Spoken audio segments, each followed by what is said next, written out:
All right. Well, happy January 8th. Everybody knows what's so significant about today, right?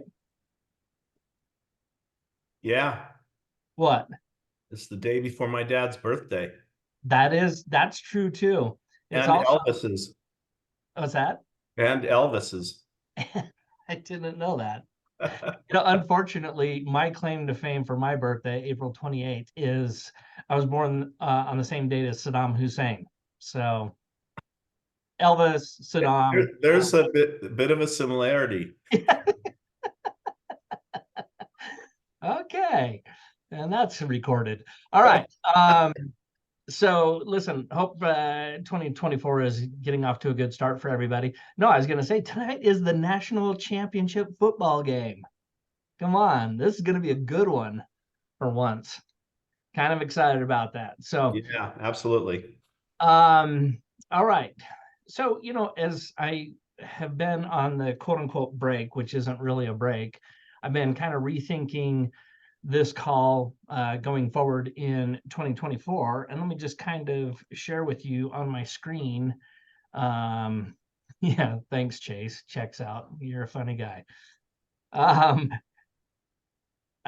anyway, I wanted to just kind of show you kind of my thoughts as far as the sections, the key components that we will be covering this year. And the unfortunate thing is I do this twice a month, second and fourth Mondays at 10. Given holidays and things like that, that really means I've only got about 24 maximum slots to cover things. And so as I'm looking at all the content that I think is pertinent to us as practitioners and to show our value. And by the way, you're going to hear that a lot from me this year about establishing your value. If you're paying attention to what was going on in 2023, the lawsuits and some of the byproduct of the lawsuits, and a lot of discussion is going around, well, agents really don't have much value. I think that's poppycock. I think there's a lot of agents who don't provide value. I think there's a lot who do, but a good chunk of us aren't really good at articulating our value. And this isn't the end all be all, contracts and negotiations, but I think it is one of the strongest pillars that we have that establishes our value to the public, right? For years, Parker, you'll remember this. I've said two things about us as agents. One, you're in the fear business. I know that sounds terrible. People are afraid, and that's why they're hiring you, right? They just don't do these transactions enough. They're not typically contract people. They're essentially afraid. Our job is to convince them that they're in good hands. We will take good care of them. We do know our stuff. We know it backwards and forwards. And then the other component is when people ask me to describe what we do as realtors, I'm like, oh, that's super easy. We're glue. We're glue. We hold everything together because you got personalities, you have lending issues, you have title issues, all of these things that come into play. And our job is to be the master of holding it all together so that they end up with the end result that they want, which is a closed transaction, either as a buyer or as a seller. And you know what? We all know that, but I just want you to think about that. How good are you at articulating that? And can you say it with a high degree of confidence? My hope is, and this, you're not going to get this every time we have this call, it's just, kind of a January reset. I hope that this has been my philosophy as a principal broker for nearly 2 decades is I don't want to necessarily have to motivate agents. If agents are good at what they do and they know their craft, they'll be motivated themselves because they'll want to go and help people, not just because there's dollars attached, but because you're actually providing value to somebody. We all want to feel like we're important in some equation of whatever we're involved in our life. I love our occupation because we really can make a difference. And oh, by the way, get paid in the process. So that's why I do this class, is so that you guys get so good with your contracts, your negotiations, your skills, your tactics. I almost hate to use the word tactic because it sounds like you're gaming it. I don't mean tactics that way. I mean, can you put it down into actionable steps to move things forward? If you incorporate the information that is going to be presented this year, I promise you, you'll be way more confident. And so when somebody ask whether they should use you or not, your answer is going to be some version of, hell yes, you want to use me. I mean, that sounds a little arrogant, but that's really kind of the attitude I want. Not because you're arrogant, because you're highly confident in your skill set. Fair enough? Does that work for everybody? All right. Chase, good to see you. I can't believe you're wearing Real and not Phoenix Suns. Come on. Oh, there we go. All right. So what I'm going to do is just share with you on screen the big chunk items of what I'm going to be covering this year. So I've got, you can't see it on screen, but I've got pages and pages and pages of things, topics to cover. And I started putting them into a spreadsheet. So let me just, is it big enough for everybody to see? So for instance, there's certain perennial things that I want to cover.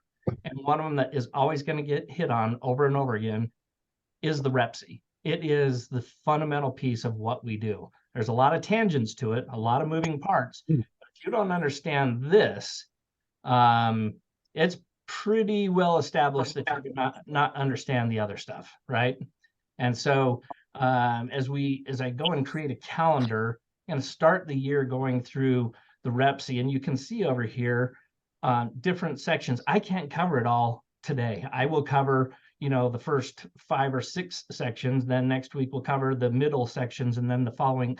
So out of my 24 slots, 3 of those slots are already gone just covering the REPC.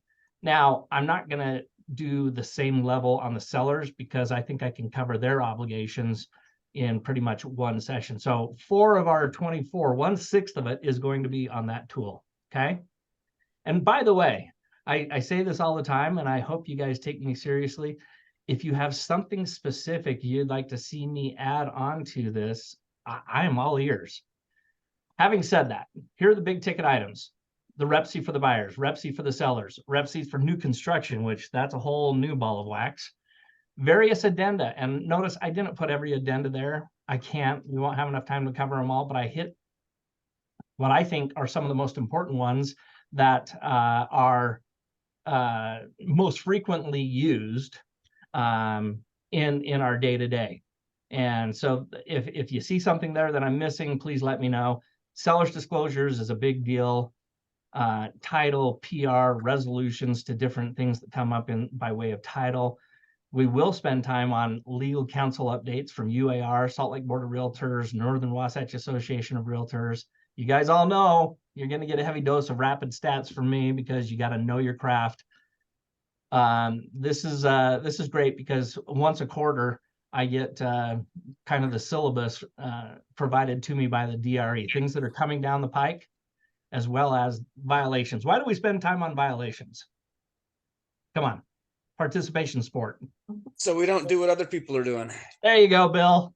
Succinctly put. Yeah, and it gives us an idea of what the DRE is paying attention to, because it's not that they don't ignore certain things, but there's clearly an emphasis from quarter to quarter as they meet in their organization. They get a certain number of complaints and they're like, we need to focus on this area. And so we will spend time on that. I will always weave in the DRE admin rules of shall do and shall not do, code of ethics, negotiation skills, and some infographics to utilize in your day-to-day business. Look at that, guys. What is that? 1, 2, 3, 4, 5, 6, 7, 8, 9, 10, 11, 12, 13 categories, and I've got 24 weeks. So I hope I can get through it all. I will prioritize certainly the things that I think are most important, and we'll go from there. Any questions, comments, thoughts, concerns? All right. That's a lot of talking from you. You sound like my wife. All right. Well, let's get underway then. Let me pull this up. So I wanted to start today with the REPC, and I'm going to zoom in to make sure everybody can see this. And just so you understand the format, I will highlight in yellow for the first third of the REPC. The next section I will put in a different color. The highlights are the most important, and then the underlines with the squiggly lines are kind of sub details underneath those points. So you just, hey, I have somebody live in my office attending today too. So that's That's awesome. We're getting a little bit of a feedback. All right. That's Mr. Kingsford. He's keeping an eye on me today. All right. So listen, I'm always going to go pretty quick as far as the speed so that we can cover these things. But if honestly, I promise you, if you're having a question about something, somebody else is having the same question. So please raise your hand, like physically with your camera. I'm not so good at seeing the little emoticon in Zoom. But let's get into it. All right. So, and please don't tune out. All of these things are really important. And I almost always come from a place where I'm highlighting things because we've had multiple issues with that particular highlight. These are not just arbitrary, capricious things that I've decided to highlight. Okay. So the first one is earnest money. Now, I'm going to quickly just go back. About a year ago, the Division of Real Estate came out and said something interesting, because we've always assumed that it's the buyer's agent's responsibility to secure earnest money. Whose responsibility is it really? Come on now. Ours. Mute yourself, raise your hand, be vocal, don't be shy. Both parties are responsible to verify that earnest money was. Yep. Josh, you're 100% right. That is the point that they made. And I think Van Kagey was making exactly that point. It's like, don't sit there and pitch it over the fence and say it's their responsibility. Both agents, both brokerages have a responsibility to make sure earnest money is turned in correctly, right? Now, our office managers, we have several on the call today, they'll vouch for you. I train them. I'm like, listen, if we don't have that by the deadline in the contract, your first step is to notify the agent, and maybe there's a little bit of a hiccup. But if they don't have it in their possession and we've missed our 4 or 8 day window maximum, your job as the agent is going to then be to addend the contract to make it so that earnest money can be turned in and not be in default, right? You'll hear me throughout this year also say things like, is it a material component of the contract? Is it a breachable offense? Is not turning in earnest money a default? Definitely. It 100% is. In the world of contracts, there's interesting terms that they use. Consideration is one, right? There has to be consideration for the contract that is in place. That's also known as earnest money. There's the 4 corners of the contract, what's written in the contract. Was there a meeting of the minds? Listen, when we sign a REPC, there is a meeting of the minds, and the language, as you can see right here, is very specific. The buyer, right, agrees to deliver no later than 4 calendar days after acceptance. Hey, if you don't understand what acceptance is, it even gives you a pointer down to section 23 below, right? Acceptance doesn't mean you have to have a copy of the signed contract, by the way. You just have to have notice that the other side signed. And as long as you have that, we have acceptance, and the clock has started ticking, okay? So just remember that. Now, administratively, Susan, I'm going to pick on you. Do we, as a company, encourage wiring of funds for earnest money, or encourage? Well, we love to use Earnest. So do you call that a wire? No, that is an app. Everybody familiar with Earnest, the app? If you're not familiar with Earnest, the app, please make a note today to get together with your office manager. It will make your life ridiculously easier. It will reduce risk. The paper trail is awesome, and it is super safe and secure. The company's been in business for over 4 years, and they have not lost one earnest money to fraud because of the system that they use. I would tout that to my clients. Listen, you could write a check, you could do this, that, the other. Our company's best practice, we have great success with this, is it's timely, it's safe and secure, no potential for fraud, it's all tokenized. Please use the Earnest app. Okay? Is there a fee for that? There is. It costs the client, I believe, $15. Is that the most recent, Susan? I thought it was 18, but I could be wrong. Yeah. And you know what, Bill, it's a good question. And if that does come up from your client, hey, how much does it cost? Be like, you know what, for you to drive down to the office and drive back, it's going to use, a couple, 3 gallons of gas. And, there's $12, $14. Let's call it a wash. If they wire it from their bank, there's a charge as well. And I If think you it's wire it, I 20. promise you it's more than Ernest charges. Yeah. So, all right. Don't want to spend too much time on that, but realize this, if you're taking notes, and when we're done with this contract, when it's all marked up, for those that are on the call, I am happy to send you my copy. I've always encouraged this. Have an electronic copy available, have a printed copy. So when you meet with buyers, you pull that out. Can you imagine the impact when you pull out your copy of the REPC and be like, you know what, I'm kind of a contract geek. They're going to feel so good about that. They want a contract geek, right? And if they can see it all marked up and you know what you're talking about, it's going to be a good day. All right. Something as simple as the property address. How many of you have ever been involved in a transaction that is a corner lot and had problems with a corner lot? Nobody? No, the only thing that I've had the problem with is, of course, the gas company has different addresses, and sometimes people use that address or whatever, but Why do they get a different address? This is leading into my question about corner lots. right, because the gas company does things their way and the county recorder does things their way. Well, yeah, that's exactly right. So when a developer goes out and develops a plot, and let's just assume it's a rectangular plot, right? And you got 4 corners. Well, most of those corner lots are pretty symmetric. You can turn the house one way, or you can turn it 90 degrees and face it the other way, right? It's not always the case, but it's not too uncommon.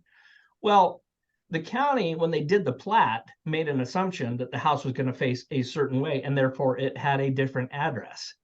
If the person who buys the lot chooses to rotate that 90 degrees and face a different direction, it's going to have a different address. So sometimes what we see is sometimes the counties aren't always up to date. I know that's a shock to everybody on this call, right? Sometimes the county just isn't up to date. And sometimes there's just residual information. Somebody's pulling information off the plat, but actually things were done differently. And so the reason I bring this up is it's great to put in the city, the county, the property address. Please do not neglect the tax ID. The tax ID doesn't care what direction the house is facing or what its address is, because that tax ID is very specific to that lot and it gets rid of potential problems. Again, why do I bring these things up to you? Because we've had problems with these things. If you want to, let me translate this for you.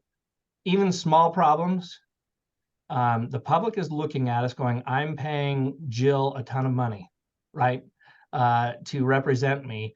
And when we do something that appears sloppy or without paying attention to detail, all of a sudden they start to be a little ticked off that they're paying us money because we're not doing our job. Flip that coin. If you head things off because of your expertise and knowing you should include the tax ID so that there isn't a dispute on the contract or a potential problem, or the lender won't lend on it and you got to go back in and refile things. And this is why we share these things with you. Okay. Let's move on to included items. I have dealt with a ton of these lately. Does anybody have problems with included items? I mean, Yes. and yeah, go ahead, Haley. Oh, Haley, did you have a comment? No, Okay. All right. It was me that said yes. Okay. Bill. Thanks, Bill. It was Bill that said yes. Yeah. UAR and the DRE tried to nip most of these in the bud, or should I say it like Utahns, nip it in the butt?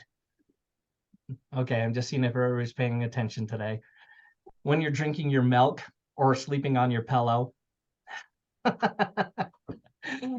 That's okay. There's so much more to tease about Californians, which I'm a transplant. So listen, included items, they tried to create a pretty solid list here. They can't create an exhaustive list because properties are unique, right?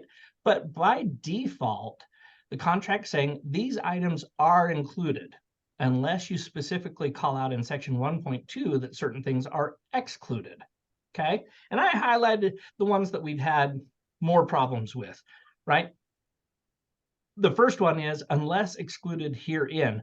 I'm so tired of hearing, well, we had a conversation, we had a text, Listen, it's either in the contract or it's not. You know what the old saying is, don't assume. Do not assume. So that's why I highlighted that first one. And then this section right here, right? If this is a big conditional. In contracts, pay attention to ifs and ors. They have powerful consequences in a contract. So unless you jump the hurdle, the if, then the rest of this doesn't apply. But if you do jump the hurdle, then it does apply. So in this case, if presently owned and in place. Can I give you a very common one? Well, we went to the house and we saw that there was a water softener, and so we want that included. Did you do your job under due diligence to check to make sure it was owned? What if it's a rented unit? Is it included? Come on, just gave you the key. No, because it's not owned. Yeah, it's in place, but it's not owned. It's rented. You notice the next highlight I have is solar panels.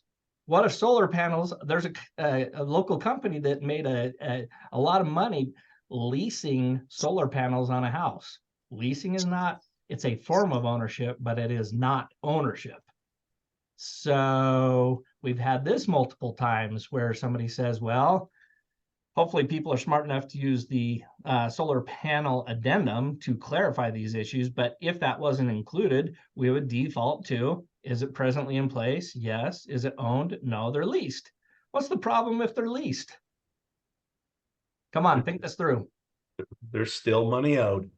There's still money owed. And what if the buyer doesn't want the solar panels? Right. I mean, there's a whole host of issues that flow from this, right? Then you have to go to the solar company. Now, does a lease persist transfer of ownership? It does. It right? can. It does. If I have a rental property and I have a 2-year lease on it and I sell my property, the tenant has rights to be on that property for 2 years, even though I've sold ownership. The lease survives a transfer of ownership. So think solar panels. The lease company says, I've got a lease. I have the right to have my panels up on your roof for another 2 years. The problem is, who's going to be paying? Well, potentially the seller is going to pay for 2 more years for something they're not getting benefit for anymore. Anyway, solar panel addendum, that's the way to troubleshoot all that. All right, all window coverings. Oh my gosh, can we stop dealing with this? The draperies, the curtains, the draperies, the rods, window blinds, and shutters. It's annoying, but you know what? It's all in the contract here. Now, this one we get a lot. There was a nice flat screen TV and it's not there anymore. And I just want to like scream sometimes to the agent or the broker on the other side. I'm like, have you ever read the contract? Right? Because the only thing that's guaranteed to be there is the mounting bracket for the TV, not the TV. And if you wanted the TV, you should have done your job and specifically called it out as being included. And you didn't do that. So good luck with your client. Okay. Affixed carpets. What does that mean? Affixed carpets. Come on, somebody venture out. They're not they're not throw rugs. Yeah.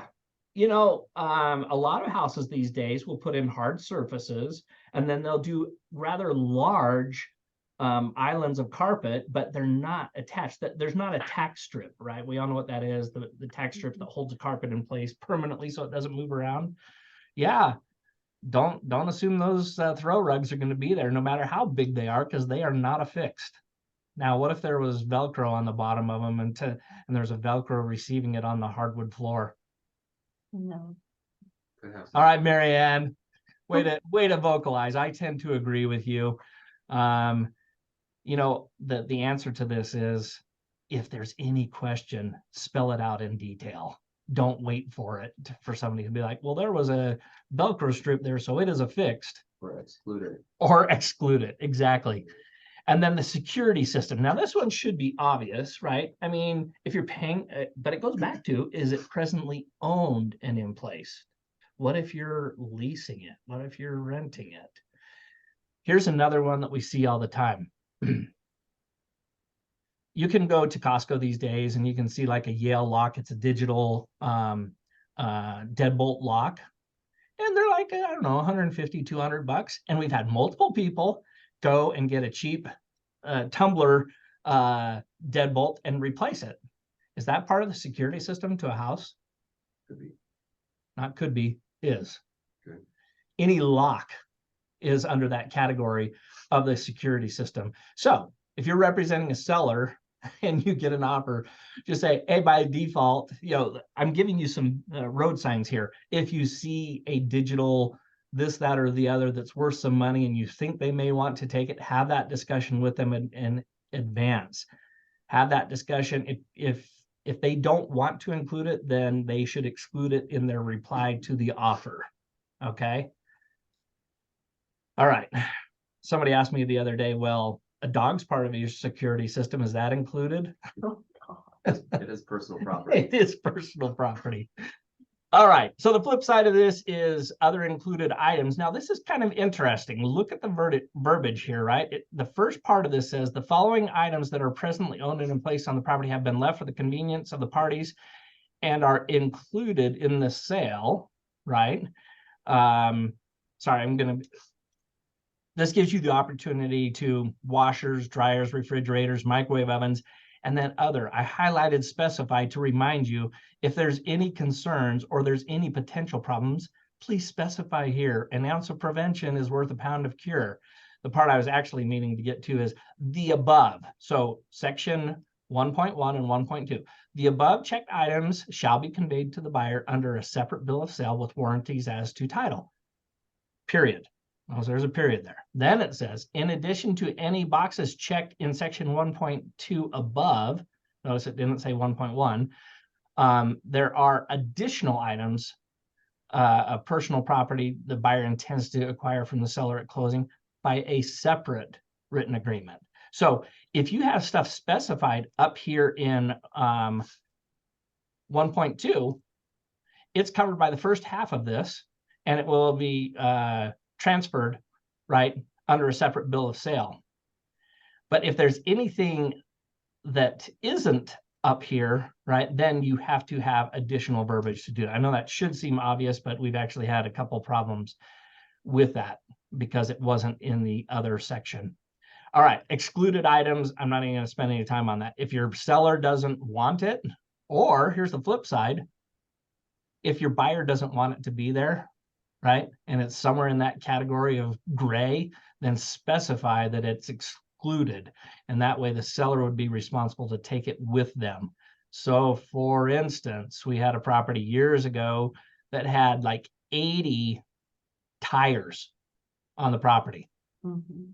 They were just like a storage house for old tires, and there may or may not have been rats and stuff in the tires. And there was some dispute as to whether it was included or excluded. I can't believe we have to have these conversations, but how easy would it have been to put in excluded items? Please remove all your tires. They're excluded from the sale and we don't want them. All right. Any questions? Yeah, go Inoperable ahead, hot Jill. tubs. Okay, so I have a question with regard to the bill of sale. So if a buyer wanted it to be included and just part of the sale, so this must be a separate form that we would have to fill out, and then it being like zero cost, I'm assuming. Like if they wanted it just included, is that correct? Do I have that right? It's a great question. And really the predominant reason, and yes, there is a form for this, a personal property addendum, which, and the verbiage is typically, and underwriters want to see that, right? Because they're going to send out an appraiser and they want a value based on the real estate, not on the personal property. What are some common personal property things that we see in regards to a house sale that become a question mark? Can I tease you with one? What about a trampoline that's in the ground? Is it attached? It's built in. Is it? What if it's not secured? There's just a hole dug and it's plunked in there. Yeah. What about a shed that's not on a foundation? I'm getting some blank stares, right? It needs to be written in. What about a jacuzzi? Yeah, I mean, I've dealt with hot tubs that are inoperable, and in bad shape, and so we specifically told them to remove it Yep. before they took possession. And the flip side is true. I've had multiple times where somebody says, that is on the concrete patio. I have an electrical cord, or conduit to run power, but that's not part of the house. And of course, the buyer's assumption is, yeah, it is. It's a fixture. And my point, this is where we're going with all of this, right, is take the time to be a little more detail oriented, or you will make yourself get involved in grief that you don't have to get involved with. It's so worth it. Ask questions of the buyer, ask questions of the seller, then write your offer. Don't assume. And honestly, there's some self-preservation in this for me, because then when you have a problem, then you're calling me and I'm like, Scott, why the heck didn't you be more detailed? I can say that to Scott because he's actually very detail oriented. So, okay. Have I beat that horse to death? No, just one more. Yeah, Marianne, go ahead. Remember on the fruit trees and the vegetable gardens, they can go back and pick things later. It depends, right? We all know this from our testing days, our pre-licensing testing day. What is the term for that stuff called? What is it? Chattel. Chattel. Yeah. Chattel. Yeah, up until the time the ownership has transferred, if there's no other detail, the seller can strip those things bare, right? That's their property. But once it's transferred ownership, unless there's an agreement, they don't get to come back and harvest the peaches or the apricots or whatever the case may be. And trust me, I've had that several times in my career. All right, let's get on to a fun one, water service. We covered this a few weeks ago, and it's really, really, really important. If you spend time learning your craft, learning what's going on in the industry, water is considered the new liquid gold, right? Now, in most instances, when you're in a condo or a townhome, or even in a, fifth of an acre single family residence, it's not a huge deal. But when you start getting a little bit of acreage and there are water rights and people want to do some level of agriculture, it becomes really, really important. So let's read this one real quick. I'm going to make sure I'm staying on track time-wise. 10:34. Okay. The purchase price of the property shall include, shall, not could, maybe, we think so. It's shall. That's a pretty powerful language. All water rights or water shares, if any, and here comes the condition, that are the legal source for the seller's current culinary water service and irrigation water service. Okay? So you can poke some holes in this. We had one recently down south.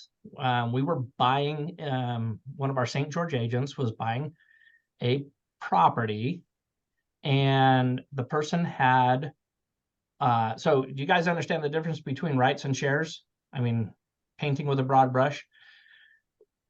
The state engineer who controls all the water for the state, right, will issue water rights that can come in the form of wells or other things. And then you can have water companies that will go get water rights, a lot of them, and then they will issue water shares tied to those rights. It's almost, think of like a stock certificate. You own stock in a company, you own some shares of a water company. So in Utah County, probably the most predominant one is Strawberry Water. Think the Strawberry Reservoir, southeast of Park City. Very large body of water. They have conduits that come from there and provide a lot of agricultural water for Utah County. And they typically issue shares. In Springville, they have their own water district. That's where I live. And it's a rental. You actually don't own the shares. You rent the shares. I mean, trust me, there's 1,000 different ways this gets diced up, but most of the time it's water rights or water shares. And so in the contract, it makes the starting point is, listen, if any water is being used currently and you have legal access to it, I'm going to come back to that, then the default nature of the contract is you will be conveying those to the buyer, right? And it goes on to say it will be conveyed or otherwise transferred to the buyer at closing by applicable deed or legal instruments, right? And they say that because water districts are kind of screwy and have different ways of doing things. So anyway, on this deal we were working with down in St. George, the sellers were like, well, we have water rights, but we own those before, sorry, not water rights. We have water shares, and we owned those before we bought this property, right? But they were using it with their current water district to do some irrigation on their property. And they were trying to make this contention that, well, we own these before we even, these shares, we own these before we ever came to this property. So hold that scenario for a minute.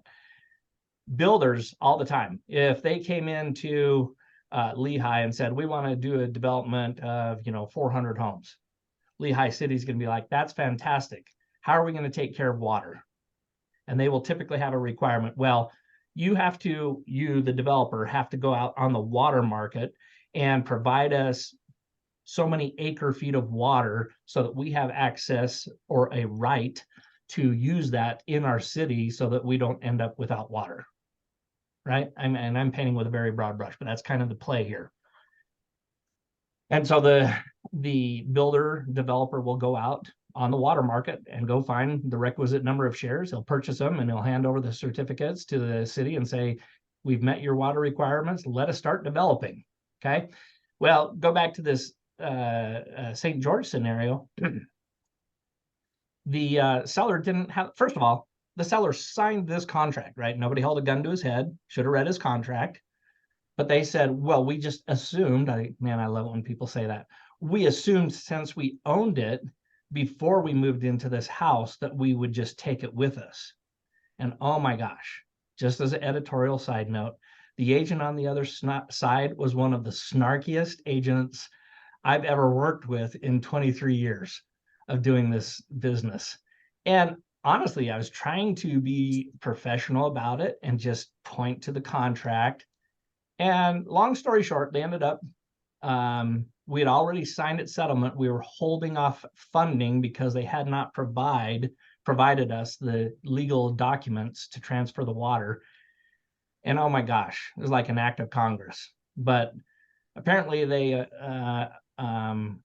were talking about walking away from the deal, and I'm like, well, that'd be tragic on your part because, I'm not exactly sure what the buyers would do, but they have available to them the remedy to sue for performance. And oh, by the way, if they do that and they prevail, they get legal fees as well, and they will get the water because it's in the contract.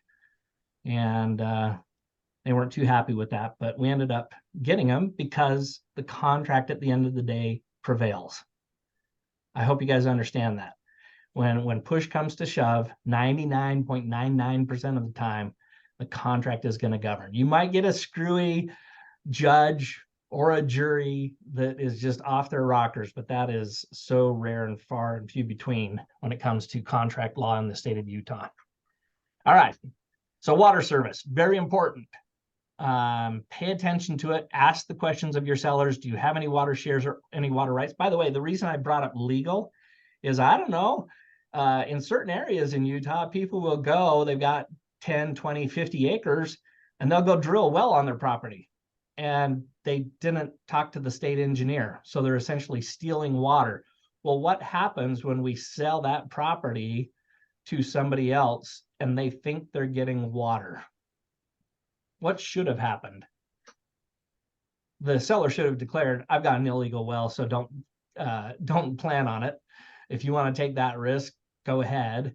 On the buyer's side, you have a due diligence period, right? I would demand to see the paperwork for the water rights or the shares from the state engineer, knowing that I have access. That's our job as a good buyer's agent, right?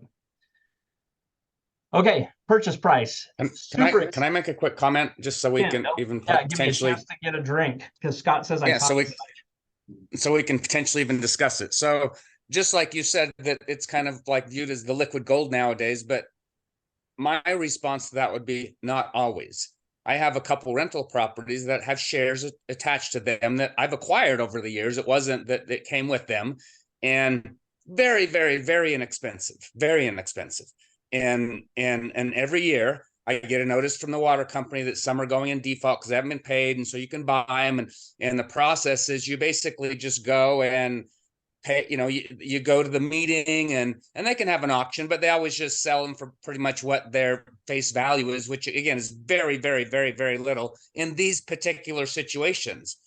So my point is, and it's kind of again it's for a discussion if it needs to be, but it's not always a ton of money, because I was talking to an agent the other day, can't remember who it was, and they were just acting like it was worth a lot of dough. And I'm like, well, no, it's not. Well, it depends on where you are. Right? Yeah, Right. I was gonna say the same thing. If I could just give my experience. I had a lot down in Levan that I was helping to sell for a past client of mine who we purchased the property, and the new buyers wanted water rights to go with that piece of land. We found water rights for the 10 acres worth of land, but it was $15,000 for the water rights. Guess what the piece of land was being sold for? $40,000. Yeah. Well, and and Bill, you're absolutely right, and thanks for chiming in. I would just say this: we had one a year and a half ago where our seller had some water rights that shares that had been used on a property. The city then incorporated into their city the water, the production, not their specific shares, but they did it essentially away with the water company that had been providing water, right? It was county land. It got incorporated into the municipality. And so for the past 2 years, the city had given them, quote unquote, a credit for city water for the shares that they had made worthless. You guys tracking me so far? So imagine when a buyer came and they said, well, we need those rights, because they are aware of the credits that these guys were getting. And we go back to the contract.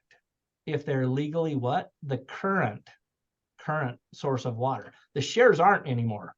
The city's now providing the water. There was a credit to the sellers for the shares that had surrendered, but the shares themselves were no longer the source of the water. And this turned into a little bit of a dispute. We eventually prevailed, but these are important things. And I would go back to it. Ask questions early and often, right? It saves a lot of time. All right. I'm going to rattle on here because we have 15 minutes. Purchase price seems pretty mundane, right? Should be super straightforward, no big deal. Let's just start with this. This blank here, purchase, the price here should always match the purchase price here. You should have learned that in your pre-licensing course. But the problem is a lot of agents get taught that these two numbers have to match, and then they ignore everything in between, right? Or they leave it blank, or they put things TBD, to be determined. Can you have a meeting of the minds when something says TBD? Right. And so I bring that up because that's one of the pillars of contract making, is there has to be a meeting of the minds, right? And this can take any number of forms, like an open-ended settlement deadline. We will settle to be determined. Do we have a valid contract? If I'm a good attorney, I can poke holes in that all day long and say there was never a meeting of the minds. It's not in the four corners of the contract. We're out, right? It's a perpetual contract. All right, but look at these, the ones that I have highlighted. Earnest money deposit. Yeah, that should reflect what is captured up here. I know, crazy on our part. There is also the provisions in section 8.4 of our REPC for additional earnest money. Doesn't get used a lot, but it needs to be captured correctly here. Then we have new loan. I'm going to ignore seller financing for this situation, but then we have balance of purchase price in cash at settlement. Why are these things a big deal? You see my little note over here? The details captured in this section, meaning section 2, have contractual requirements per section 3.1 below. The amount here I'll correct that, does matter. Just seeing if everybody's awake. Even though they can be contractually modified pretty easily. What I mean by that is, it gives us the provisions up here. It says any amounts in 2.1C through 2.1E, the new loan, seller financing, or the balance, can be adjusted as deemed necessary by the buyer and the lender. Now, again, powerful language here. It didn't say the buyer or the lender. It says the buyer and the lender. Seems really ticky-tacky, right?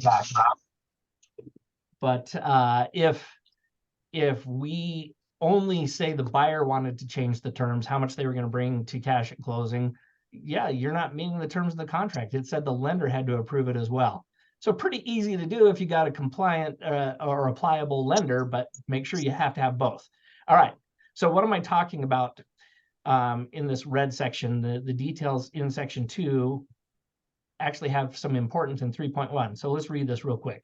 Settlement shall take place no later than the settlement deadline referenced in 24D, or is otherwise mutually agreed to by the buyer and seller in writing.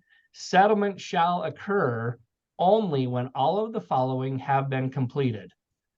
I hope you guys are paying attention to this. I'm going to highlight these. A, buyer and seller have signed and delivered to each other or to the escrow closing office all the documents required by the REPC by the lender, by the title and escrow closing offices, and also by written escrow instructions, including any split closing instructions. So we're good so far, right? We all know we've got to sign all the required documents. Then we go to B. Any monies required. Now remember, we're talking about settlement. We're not talking closing. We're not talking about funding. This is at settlement. Any monies required to be paid by the buyer or seller under these documents, except for the proceeds of the loan.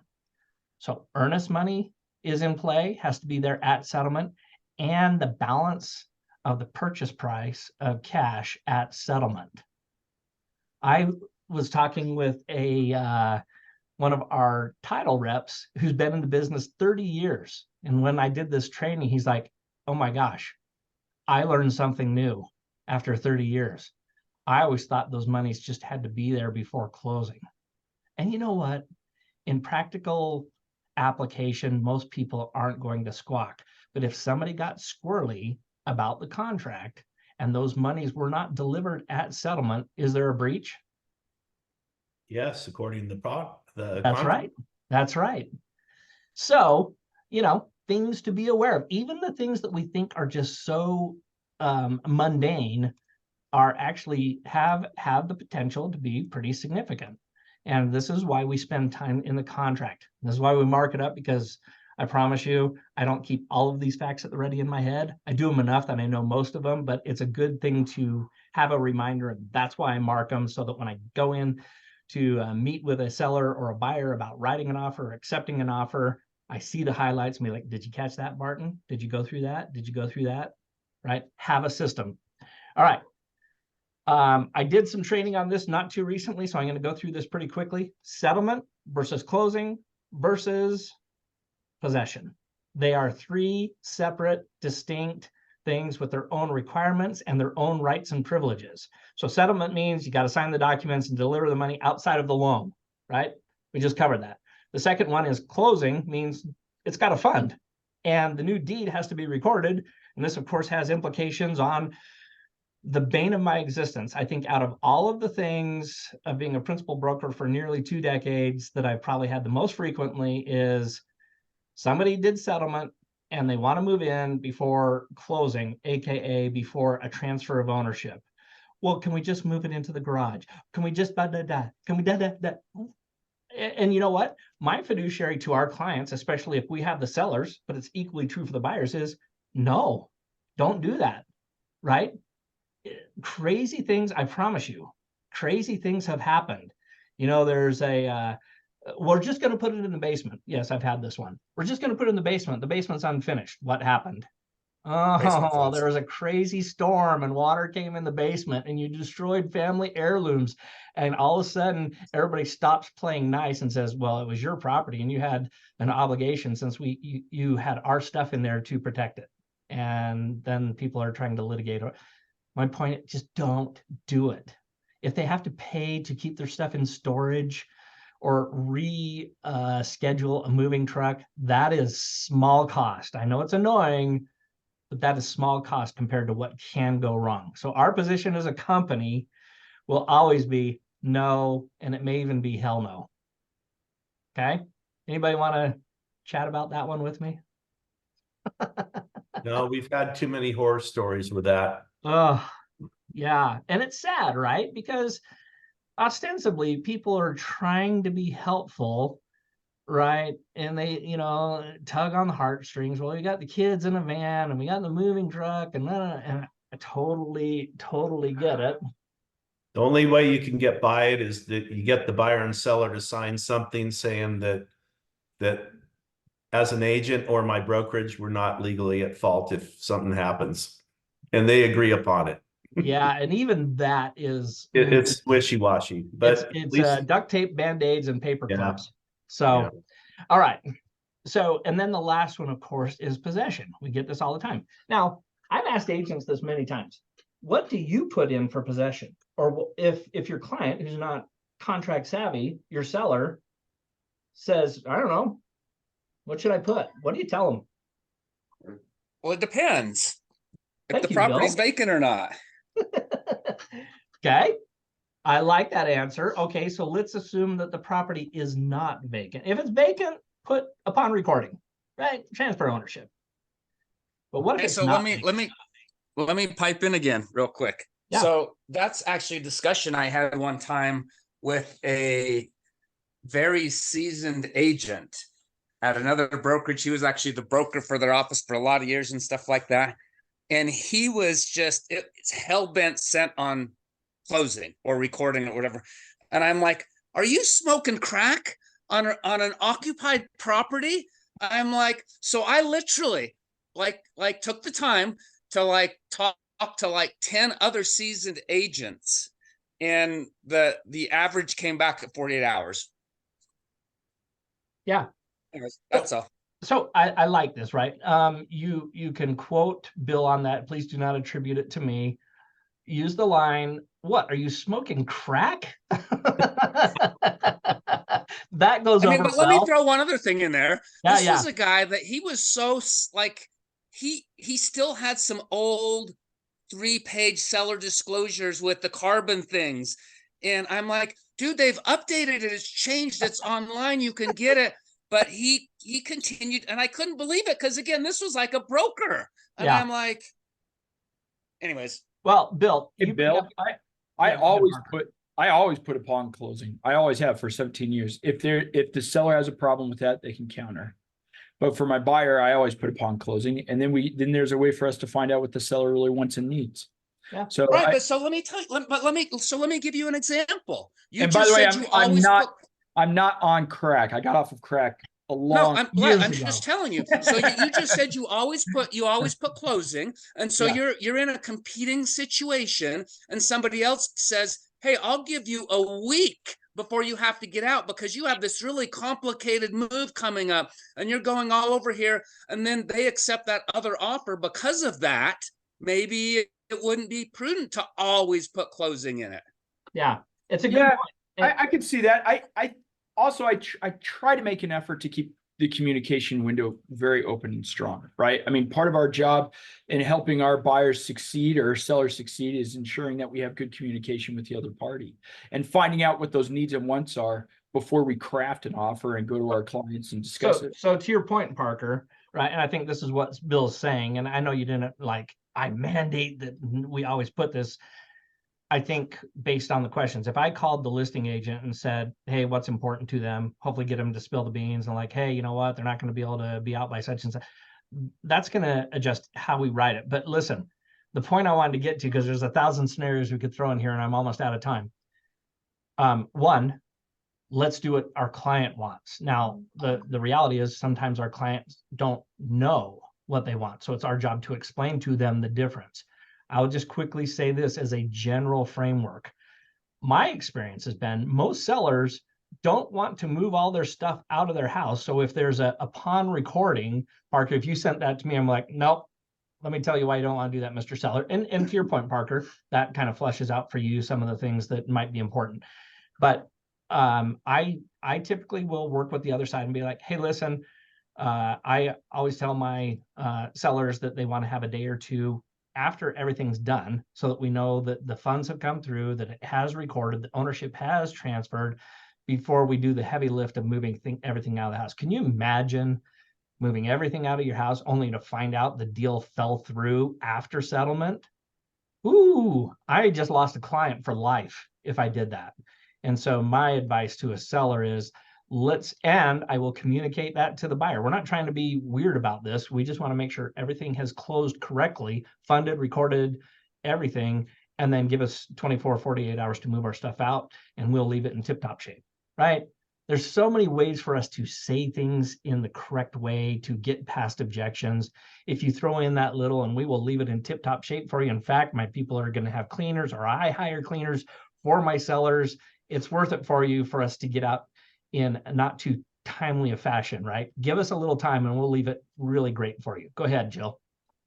So if we did have it be where there was the calendar days after recording for the seller, well, so now it becomes the buyer's property. Is there a form for the sellers in place? Because there is, okay, that's no, I'm tracking what you're saying. If you look right here, Jill, right, this last section, and this is why they put this, the default nature of the REPC is when we have settled, funded, and recorded, the REPC goes away unless there's language like this on a particular term, which says the provisions of this section shall survive closing. So ownership has transferred to the new buyer, but the seller now has a contractual right to be there for however much time is specified here. Right. But is there a form for that, or is it this is the form. Now, okay. If we're going to go into a more traditional lease configuration where I, as the seller, the original seller, I'm going to be there for 2 weeks or up to 60 days. And there's a reason for 60 days. If you go beyond that, it's not a short-term rental, and that will create a problem with underwriting. So we do have a lease back agreement if it's going to be prolonged. But if we're talking a day or two, this covers it contractually. Hey, Matt, you ever, Go ahead. sorry, go ahead, Jill. Finish your question. Oh, one last thing though, is so I had a situation where we did have this, there was like 2 days after closing. This is obviously in California. There is that form in California that we do have to use, but the new owner wrote that they would not be responsible. Like if anyone were to fall on the property, those kinds of things. So yeah. Obviously California's more litigious, but still. Well, and you know what I'd say to that, listen, a lot of things get written. If you've been in Haley, I want to hear your comment, but a lot of things get written in contracts doesn't mean that it is solid, right? So fundamentally, when it's funded and recorded, the buyer is the new owner, and you can't just turn around and say, I'm not responsible for the property. That's not the way the law works. So Haley, go ahead. I just had a question. If you ever address the utility issue within extended possession, a short extended possession. Yeah, that is totally legit, right? I mean, you could say, for instance, since the verbiage is already in section 3.3 that it shall survive closing, you could do an addendum that says the seller will be responsible for utilities until they have possession of the property. Now, you would want to take an additional step and say, how are we actually going to calculate that? Right? We're going to call Springville City and get the rate for the 3 to 5 days that they were there, or whatever the case may be. But yeah, that's totally legit. But it doesn't change the fact that the buyer is now the owner. Or just not put them in the new buyer's name until possession. Correct. Yeah, Hey, the cities aren't really crazy like, you change possession, you've got to change the utilities. They're just not that way. Somebody had a comment?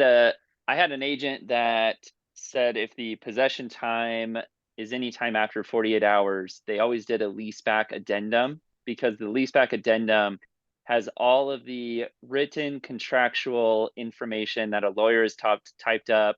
It defines utilities and other information that you probably wouldn't otherwise be able to think of or write as well as it's already written up. So I thought that was a really good point. And I usually do that when I submit an offer. And I've had a lot of agents come back, sellers agents, listing agents, that appreciate me putting a lease back if it's over 48 hours. Yeah, that's it. I appreciate the comment, and I don't think that's a bad practice. I don't think there's anything magical about 48 hours, 72 hours, 96 hours, whatever your people are comfortable with. Yeah, if you want to see what the trade-off is, go read that short-term leaseback agreement and see if it makes sense for the period of time you're going to use. I'm going to finish on number 4 really quickly here, and then we'll be done. Special assessments, right? This is really important, right? If you look, any assessments, capital improvements approved by the Homeowners Association pursuant to HOA docs, or, again, powerful language, or as assessed by a municipality or special interest district, and then here's the ultimate qualifier, prior to the settlement deadline. The reason I emphasize prior to the settlement deadline is I've had agents be like, they didn't disclose this to us. Well, first of all, they're quite often people belonging to an HOA are not aware. I had one that was building a cabin up at Strawberry Reservoir. They were sending updates to his HOA to an email address that he didn't have access to, so he wasn't aware of it. And it turned into a lawsuit. And at the end of the day, it really came down to, they did have, through the seller's disclosure, they had the HOA contact name, phone number, information, and they have an obligation to do their own investigation. If the seller knows things, they're to provide it, and he didn't. And ultimately, this section says, if it was approved by the HOA or by a special improvement district, not when the contract was offered or by the time it was offered, it was prior to settlement, then whatever is checked here is contractually who's obligated, seller, buyer, or split equally. And that is a really, really important thing, because some HOAs have significant costs. If you're in an area where it's been there for 15, 20 years and they're about ready to re-roof the whole project, yeah, everybody's going to get a nice little hit, right? So make sure it's written the right way in the contract to protect your respective client. And if you're representing the buyer, make sure you get in contact with the HOA, get the minutes, and see what has been approved, right? Ounce of prevention. All right, guys.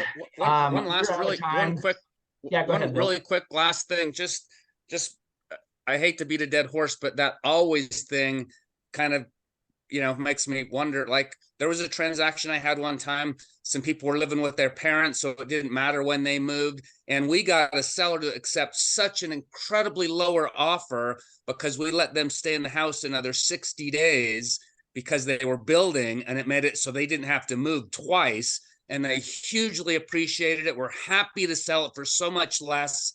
And so, yeah, just that always thing kind of, yeah, be careful with it. Be careful with the term always, because it's always, you see what I did there? It's always situational. And it comes back to that value proposition you were talking about. There's so many ways that you can get such better terms for your client if you just sometimes think outside the box instead of just always doing something. Hey, by the way, thanks, Bill. And Haley, to your comment about utilities, look at 4.3D, right? The buyer's responsible, default in the contract, the buyer's responsible for all the utilities after settlement, not transfer of ownership. The contract defaults to after settlement. So if you settled and you took 4 days, the buyer's potentially going to be responsible for 4 days of utilities in a default agreement without other further language. Okay, guys, you guys are awesome. Thanks for taking the time to sharpen your saw and get better at your craft. It's going to be really important in 2024. Those that can demonstrate their value are going to crush it this year in 2024. So thanks for being on the call, and we'll talk to you next time. Thanks, Matt. Okay, see you guys. Just letting me pop in here. Yeah, happy to do so. Now, if I can stop sharing my screen, that would be awesome.